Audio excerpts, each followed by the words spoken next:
Hello friends, હું છું Hardik Patel, icon engineering tuition ક્લાસીસની ચેનલમાં વિદ્યાર્થી મિત્રો આપનું સ્વાગત છે.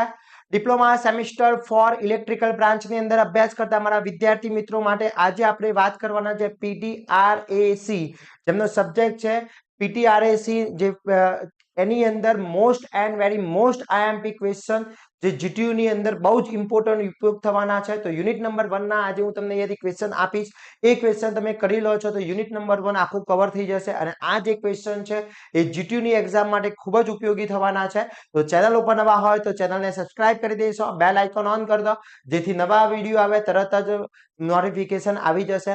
પ્લસ વિદ્યાર્થી મિત્રો, આપણું એક વોટ્સઅપ ગ્રુપ બનાવેલું છે સેમિસ્ટર 4 ના દરેક બ્રાન્ચના વિદ્યાર્થી મિત્રો માટેનું કોમન વોટ્સઅપ ગ્રુપ છે. જો તમે હજી સુધી એમાં જોઈન નથી થયા તો ફટાફટ જોઈન કરી લેશો, જેની લિંક ડિસ્ક્રિપ્શનમાં મૂકેલી છે.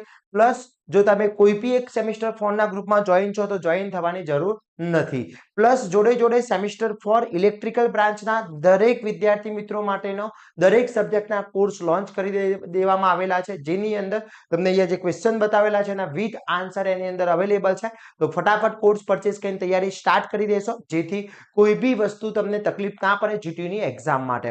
હવે આપણે વાત કરવાના છે યુનિટ નંબર 1, જે પોલીફેઝ ટ્રાન્સફોર્મર વાળો જે સબ્જેક્ટ છે તમારો પીટીઆરએસી, જેનું ફૂલ ફોર્મ છે શોર્ટ ક્વેશ્ચન છે પીટીઆરએસી. ઓકે, તો પીટીઆરએસી ની અંદર યુનિટ નંબર 1 ની વાત કરીએ વિદ્યાર્થી મિત્રો, તો યુનિટ નંબર 1 ના કયા કયા મોસ્ટ આઈએમપી ક્વેશ્ચન છે એની ચર્ચા કરી લઈએ. તો ફર્સ્ટ યુનિટ નંબર 1 ની અંદર most and very most important માં કહી શકાય એવા જેટલા બી ક્વેશ્ચન છે બધા જ ક્વેશ્ચન મેં અહીંયા બતાવી દેવામાં આવ્યા છે. ઓકે, તો જે ફર્સ્ટ ક્વેશ્ચન છે વિદ્યાર્થી મિત્રો એની અંદર તો ત્રણ સિંગલ ફેઝ અને એક થ્રી ફેઝ ટ્રાન્સફોર્મરની સરખામણી કરવાની કીધી છે. Comparison between 3 single phase transformer and 1 three phase transformer, આ બંનેની સરખામણી તમને કીધી છે, એટલે કે બંનેની કમ્પેરિઝન તમને કરવાની કીધી છે વિદ્યાર્થી મિત્રો. ક્વેશ્ચન પૂછી શકે છે, most and very most IMP છે.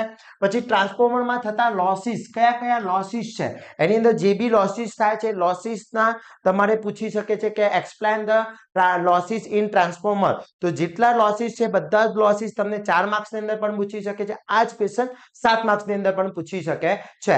તો દરેક વિદ્યાર્થી મિત્રો ખાસ ક્વેશ્ચન કરી લેજો, જવાબ સાથે આપણા કોર્સની અંદર અવેલેબલ છે, તો ત્યાંથી કોર્સ પરચેસ કરીને તૈયારી સ્ટાર્ટ કરી લેવાની છે. પછી થ્રી ફેઝ ટ્રાન્સફોર્મરમાં પેરેલલ ઓપરેશનની જરૂરિયાત કેમ છે, કે આપણે જ્યારે થ્રી ફેઝ ટ્રાન્સફોર્મર યુઝ કરીએ છીએ તો એની અંદર પેરેલલ ઓપરેશનની જરૂરિયાત કેમ છે એ વિશે લખો, ને તેમનો પેરેલલ જોડાણ માટેની શરતો કઈ કઈ એની કન્ડિશન છે, પેરેલલ ની શું કન્ડિશન છે એ બી વિદ્યાર્થી મિત્રો ત્યાં તમારે સમજાવવાનું છે. ઓકે, હવે સેમિસ્ટર 4, અત્યારે તમે સેમિસ્ટર 4 ની અંદર છો, જીટીયુ ની એક્ઝામ છે, એમાં પાસ થવું, સારા માર્ક્સ લાવવા ઇમ્પોર્ટન્ટ છે, કેમ કે નેક્સ્ટ સેમિસ્ટર ની અંદર તમારી સેમિસ્ટર 5 ની અંદર ડીડી સેટ ની તૈયારી જોડે જોડે સ્ટાર્ટ થવાની છે, diploma two degree common entrance ટેસ્ટની, અને એના માટે આપણે કોર્સ લોન્ચ કરવાના છે ટૂંક જ સમયમાં. તો ફટાફટ વિદ્યાર્થી મિત્રો સેમિસ્ટર 4 ની ઝડપીથી તૈયારી કરી, એક્ઝામ ફિનિશ થશે તરત જ આપણો ડીડી સેટ નો કોર્સ લોન્ચ થઈ જશે. અને ડીડી સેટ ના જે ગ્રુપ છે એ તમારું સેમિસ્ટરનું જે સેમિસ્ટર 4 નું જે ગ્રુપ છે એ જ ગ્રુપ ડીડી સેટ નું ગ્રુપ રહેશે, એટલે તમે એમાં જોઈન હશો તો દરેક ઇન્ફોર્મેશન ડીડી સેટ ની પણ આવી જશે. Okay, clear. એના પછી ટ્રાન્સફોર્મરના ભાગોના નામ લખો અને બ્રધર્સ કન્વેન્શન ટેન્ક અને રેડિએટર વિશે સમજાવવાનું છે. ઓકે, મોસ્ટ આઈએમપી ક્વેશ્ચન છે. પછી ગ્લુકોઝ રિલે દોરી સમજાવો, most and very most important છે. ઓકે, ગ્લુકોઝ રિલે. પછી ટ્રાન્સફોર્મરની શીત વિશે, એટલે કે cooling transformer, explain the cooling in the transformer, cooling system શું છે, કઈ રીતના કુલિંગ થતું હોય છે એ તમારે સમજાવવાનું છે વિદ્યાર્થી મિત્રો, મોસ્ટ આઈએમપી છે. પછી ઓન લોડ અને ઓફ લોડ ટેપ ચેન્જર વિશે સમજાવવાનું છે, મોસ્ટ આઈએમપી છે. બંનેનો ડિફરન્ટ પણ પૂછી શકે છે, ઘણી વખતે પેપર થોડું ટ્વિસ્ટ કરવું છે તો બંનેનો ડિફરન્ટ પણ પૂછી શકે છે. એના પછી વાત કરીએ તો આ ટાઈપની કે એક્ઝામ્પલ એની અંદર આવી શકે છે કે એક 80 કિલોવોટ એમ્પિયર અને 220 છે અને 440 વોટ છે. થ્રી ફેઝ ડેલ્ટા સ્ટાર ટ્રાન્સફોર્મરમાં કોર લોસીસ આપ્યો છે 2 કિલોવોટ. તેનું પ્રાઇમરી અને સેકન્ડરી ડિવાઇડિંગ નો પ્રતિરોધ છે 2.2 ઓમ છે અને 0.03 ઓમ છે. અગર ટ્રાન્સફોર્મર 80 કિલોવોટ અને 0.85 પાવર ફેક્ટર વાળો લોડને સપ્લાય આપે છે તો ટ્રાન્સફોર્મરની કાર્યદક્ષતા એટલે કે એફિશિયન્સી ફાઇન્ડ કરવાની છે, અને પ્રાઇમરી સેકન્ડરી લાઇન અને ફેઝ કરંટની કિંમત શોધવાની છે. આ ટાઈપનો એક્ઝામ્પલ આવી શકે છે વિદ્યાર્થી મિત્રો. ઓકે, ખાસ કરી લેજો, most and very most IMP છે. આ બધા જ ક્વેશ્ચન કરી લો છો એટલે યુનિટ નંબર 1 તમારું આખું ક્લિયર થઈ જાય છે. આના સિવાય યુનિટ નંબર 1 માં તમારે બીજું કશું જ કરવાનું રહેતું નથી વિદ્યાર્થી મિત્રો. તો બહુ જ ઇમ્પોર્ટન્ટ છે, ખાસ કરી લેશો યુનિટ નંબર 1.